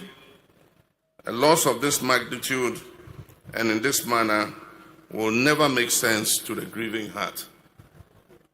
What we can do, each of us in our own way, as we try to come to terms with this tragic loss, is to move in the direction of peace within our communities and families, having been reminded of how fragile life can be. Also, we can embrace the vision we shared with our fallen brothers for a stronger and more prosperous homeland. What we can do together as a nation is make sure that the lives of those who remain, specifically the children of our 8 brothers, do not become the collateral damage of this tragedy. Grief can sometimes leave us feeling helpless and disempowered, but we're far from that. So it is with all this in mind that I would like today to announce the government's decisions to honor the service of these individuals and secure the futures of those they left behind. I humbly request the spirit of compassion that is the hallmark of our nation for these bereaved families. Promotions in our armed forces are never given lightly, and posthumous promotions are the highest mark of respect for duty performed even unto death. Accordingly, I have approved the following. Squadron Leader Peter Bafemi Anala is promoted to the rank of Wing Commander.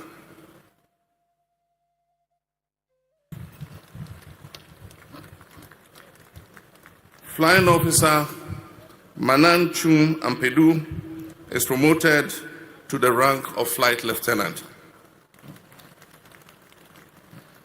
Sergeant Ernest Adomensa is promoted to the rank of Flight Sergeant. These are not just symbolic gestures. They represent the rightful place these officers have earned in our Republic's roll of honor, and the benefits due to their families will be reflected in these new ranks. The Chief of the Defense Staff will oversee the ceremonial presentation of the posthumous promotion insignias to their families. Our other colleagues who were civilians will be posthumously recognized at the next National Honors Ceremony. The next decision that the government has made is for the creation of a Children's Support Fund for the children of the victims of the 6th August helicopter crash. The purpose of this fund is clear. It is to ensure that the children left behind will never be deprived of the opportunities, the care, and the security that their parents worked so hard to provide for them. We Ghanaians live in a culture that upholds collective responsibility, especially where community and family are concerned. Think about it. How often do we meet one another and ask about their child, and in so doing, claim that child as ours? It is common to hear us say, "How is my daughter?" Or, "How is our small boy?" We take on the responsibility of raising the children of our relatives who are not as financially capable as us, or paying the school fees of a domestic worker's child. Sometimes we even pay for the medical cost of children who are complete strangers to us. And that is what Dr. Omani Boama did when he pledged to pay for surgery for Seto, a physically disabled 9-year-old boy, so that he would no longer be reliant on the wheelchair that he had been using to get around. After fully paying for the surgery, Omani could have continued with his own affairs and not giving another thought to the boy or his situation. Because Omani had a full life with a demanding job, a wife and 3 children of his own to look after. Yet somehow, even with all those constraints on his time, Dr. Omani Boamah set aside a few quiet moments and he put pen to paper. And he wrote a poem for Seto before his surgery because he knew that the little boy would most surely be afraid. And in his poem for Seto, Omani wrote, and I quote that poem, he said, "You're not alone. You've got me, friends who care, family and love, always there to share." The Children's Support Fund for the children of the victims of the 6th August helicopter crash, as it has officially been named, will cover education from primary school through to tertiary or technical training, healthcare, including medical insurance and specialized care where required, and welfare support, clothing, shelter, and essential living expenses. I wish to express my thanks to the Stanbic Bank that has opened an account with an initial contribution of 500,000 Ghana cedis. Government will make an immediate seed contribution to this fund and will operationalize and publish a detailed framework of the Children's Support Fund within the next 30 days. My office will ensure that the Children's Support Fund is sustained for the long term with annual public reporting on how it has been used. Furthermore, we'll create channels for contributions from our citizens, from corporate organizations, professional associations, and our international partners. Imagine the impact it will have on each of these children who have been left behind by the death of their parent, to be told by each of the adult citizens of this nation through our contributions, just like Omani told Seto, that you're not alone, you've got me, always there to share. Let us also leave our 8 comrades today with a promise that their children will not be alone and that they've got us and will always be there to share. We'll probably walk with them into their future. Before I conclude, on behalf of the government and people of Ghana, I wish to express our deepest gratitude to the bereaved families. I thank you for your courage and your dignity in the face of this unimaginable loss. To the Ghana Armed Forces and Emergency Services, I thank you for your swift and professional response to this accident. To our religious leaders and our traditional authorities, to our members of the diplomatic corps, civil society, and citizens who are the very pillars of this nation, I say thank you for praying with us, for comforting the families, and for offering every form of support to ensure that we made it through the darkest days of this tragedy. To the heads of state from around the world, including Africa and West Africa, who either visited or gave me personal calls or sent messages of condolence and support on behalf of their people, we extend our deepest gratitude. It is this solidarity that affirms the strength of our national and international spirit. In this final farewell, I would also like again to thank the 8 officers and personnel, our comrades, our friends, our brothers, for the love, dedication, and service that they gave to this country. I pray that this funeral will bring closure to a grieving nation. and that a new dawn will break in which we can look forward with pride as Ghanaians to a prosperous nation. And that today we pray that this will be the beginning as the Almighty God heals our land. I thank you. I thank you. You will always be in our hearts. You will always be remembered, and we will always revere your memory. May God continue to bless our homeland, Ghana, and make our nation great and strong. I thank you.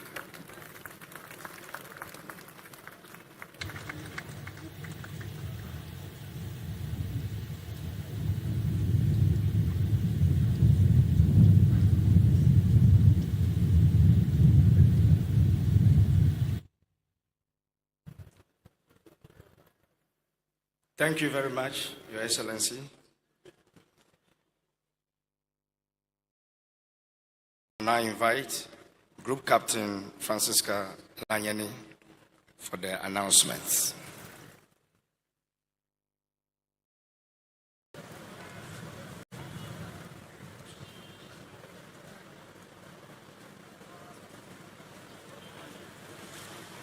So the Chief Imam is asking of leave to go and continue another national duties.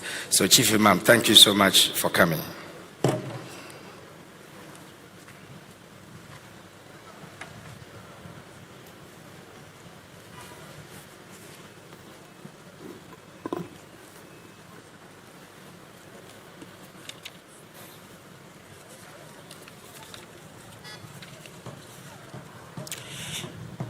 Your Excellency, the President of the Republic of Ghana and Commander-in-Chief of the Ghana Armed Forces, distinguished mourners, ladies and gentlemen, on behalf of the state and the bereaved families, I warmly welcome you to the Independence Square for the burial service of our fallen heroes. We are indeed grateful to you all for your presence to mourn with us. Before we take the announcement, may I respectfully acknowledge the presence of our dignitaries who are present with us this morning. This morning, we are privileged to have in attendance the President of the Republic of Ghana and Commander-in-Chief of the Ghana Armed Forces, His Excellency John Dramani Mahama. Also in attendance, we have the Vice President of the Republic of Ghana, Her Excellency Jane Nana Opoku Ajiman. We are privileged again this morning to have with us the Vice President of Liberia, His Excellency Jeremiah Pan-Kun. Present with us this morning, we have the Speaker of the Parliament of Ghana, Right Honorable Alban Kingsford Sumana Bagbin. We also have with us the Acting Chief Justice, His Lordship Paul Bafuboni. Also present are members of the Council of State. In attendance, we also have the First Lady of the Republic of Ghana, Her Excellency Lordina Mahama. Your Excellencies, distinguished mourners, ladies and gentlemen, we also have present former President of the Republic of Ghana, His Excellency Nana Addo Dankwa Akufo-Addo. Also present is former President of Ghana, His Excellency John Agyekum Kufuor. Former Vice President of the Republic of Ghana, His Excellency Alhaji Mahmoud Bawumia. Former First Lady of Ghana, Her Excellency Nana Kunedu Ajiman Rawlings. Former Second Lady of Ghana, Her Excellency Samira Bawumia. We are also honored to have in attendance the ECOWAS Commissioner, Ambassador Abdel Fattah Musa. We also have the President of the ECOWAS Commission, Dr. Omar Aleu Toure. We acknowledge the presence of members of the Diplomatic Corps, several ministers of state and government officials, representatives of the various political parties. We acknowledge your presence. We also have the Chief of the Defense Staff, Lieutenant General William Ejepong, the Inspector General of Police, Mr. Christian Tete Yohuno, the Chief of the Army Staff, Major General Lawrence Kweku Betanu, the Chief of the Naval Staff, Rear Admiral Livinus Bessing, the Chief of the Air Staff, Air Vice Marshal Eric Ajin Frempong. We also have heads of sister security services, traditional leaders, and families of our fallen heroes. We also acknowledge the attendance of the Ghana Armed Forces Mass Band, the Militant Triumphant Choir, the Winneba Youth Choir, the Army Wives Association, the Navy Wives Association, the Air Wives Organization, several groups, associations, and organizations. We also acknowledge the media for their presence. Your Excellencies, distinguished mourners, ladies and gentlemen, once again on behalf of the state and the bereaved families, I would like to say thank you all for your presence and support. May God continue to protect us.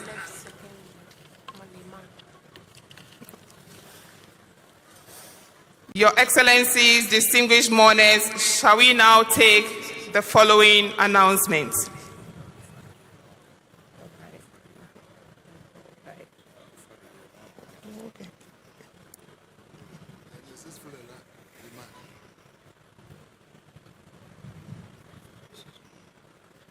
Distinguished ladies and gentlemen, they say Sankofa Yenchi. I would like to acknowledge also the presence of the former First Lady, Mrs. Rebecca Akufo-Addo, and also Mrs. Fulera Liman, a former First Lady. Shall we now take the following announcements? Right after the service, we shall all move to the military cemetery Chadu for interment. And this is where the burial procession will start. Kindly take note of the order in which the procession will take. We shall first have the escort taking the lead. They will be followed by the firing party. Then the band will follow.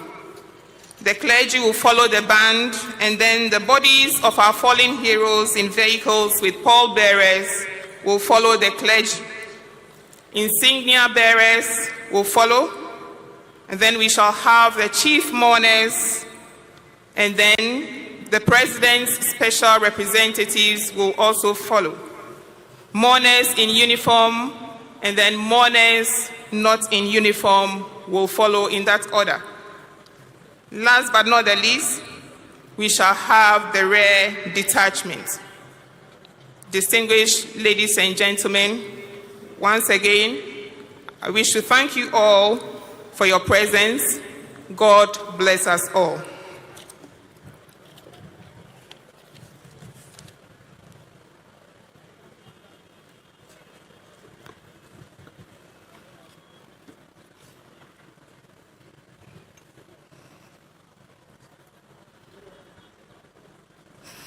So thank you very much, Group Captain Francisca Lanyani, for the announcements. We're now moving to the final The commendation. final funeral rites of the 8 men who perished in the helicopter crash last week. From the beginning, where we had the casket party, the guard of honor, and the tributes we have heard from their various organizations, their families, their children, some of them very touching, Alfred. And also we've heard from government officials, the Speaker of Parliament, the Vice President and also the President himself. We expect that, as you have just heard in that announcement, that the final phase of the ceremony will also take place at the military cemetery in Chadu, not the one here in Osu. So we expect that will be the final resting place for the 6 men whose remains were brought here today. And Alfred, this is where what we have seen from the beginning is a mix of military burial or military funeral and then state burial as well. But going forward, based on the announcement that has been given, we expect to see a full course of military events to take place in the final phase of this funeral event. Absolutely. And if you had the CNC, that's the Commander-in-Chief of the Ghana Armed Forces, the President of the Republic of Ghana, during that speech, he did acknowledge a number of things, including what's going to be happening beyond today. And a special focus was put on the welfare of the families of these departed heroes, and that there is going to be that fund that will be set up especially for the children of these fallen heroes of this country, so that not just government but everyone touched by the contribution of these fallen gallant Ghanaians would also have the opportunity to contribute to the well-being of their children and their families as well. One striking observation that I made was that the President did reference one good deed of the late Dr. Edward Omane Boamah before he died. You remember that story? That's the story of Seto. Is one that even we at Media General highlighted quite extensively. And to get to know that Dr. Edward Omane Boamah was the one who quietly took the bill, even went to the extent of writing a poem. He wrote a poem for Seto before he went for the surgery. That tells you, it defines the kind of person that we have lost as a country, beyond his public service, but also that kind of testimony of who Dr. Edward Omane Boamah was reflects on the other 7 as well. They all had various good impacts on the lives of people whom they knew closely and from afar. Because if the story of Seto is anything to go by, this is one person who was not related to the late Dr. Edward Omane Boamah in any way. But just as has been said of all the others, Dr. Ibrahim Murtala Mohammed, and then also the squadron leader, Peter Anala, and then also Dr. Samuel Sapong, the late Samuel Abaji, and then the crew as well. All of them had a direct impact, a positive impact on people. And that's the reason why you see people here present and those who could not make it also following what has been happening here quite keenly. And we're going to see the cortege move shortly, and so we'll keep an eye on the movement of the cortege, but we expect that the President, the Commander-in-Chief of the Ghana Armed Forces, will move, and then the Vice President, and then also the other dignitaries, the former Vice President and the former First Ladies. In that order. In that order as well. And Alfred, I want to speak to the cortege briefly. What we are seeing here is a guard of honor that is led by the Ghana Air Force. I would like to believe that these are members of the squad of Peter Anala, squadron leader, now promoted to wing commander. That is usually the tradition. But what is fact at this point is that it is led by the Ghana Air Force. We see followed then by the Army. And so we see the members of the Army also following in that suit. The Navy is also in that cortege, so it's a mixed cortege from the services, the military or the Army, the Ghana Air Force, and then the Navy. What you're going to do is to lead the cortege or lead the procession to what they call the final posting of the crew who were in that crash. And so we will see them use the last post, which is the tune, to signify a fallen hero. Yes. That will lead them all the way to that final posting, which is the final resting place of the crew and the other government officials in this case.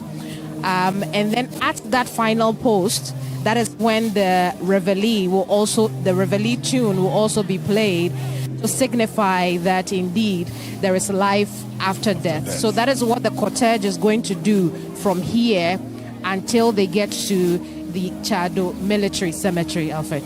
And this Chado Military Cemetery will be the final resting place of these 6, because the 2 out of the 6 gallant heroes have been buried already. That is Dr. Ibrahim Murtala Mohammed, as well as we saw over the weekend with the ceremony that got the Muslim community also paying their last respects to the former or the now late Deputy National Security Coordinator, Dr. Ibrahim, that's Alhaji Muniru Limuni Mohammed. Now, Alhaji Muniru Limuna Mohammed was one who was also very close to the president. The president today mentioned how much of an impact that particular loss has on him personally and collectively as a nation. Before his demise, Alhaji Limuna Mohammed was serving as a Deputy National Security Coordinator, and in fact, this is a position that he was giving just a little over a month ago. So that's the impact of this loss that we're talking about today, and all these persons as well picked up various positions in a very, very short period. And then also you can assess how this is impacting their families as well, because yesterday we heard the late now Wing Commander Peter Anala's wife talk about the 2-month-old baby and how she was hoping that he would at least stay for an additional 1 month to help her take care of him.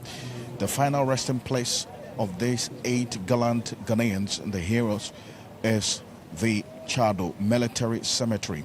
It's a 64-acre military cemetery at the Burma camp. It has a capacity for 16,000 graves. Now, according to the military high command, 112 graves had been allocated for very, very important persons. That's VVIPs, and then VIPs who are civilians. And that explains why there is a place for these gallant heroes, because 112 graves have been allocated for the VVIPs and VIPs at this military cemetery.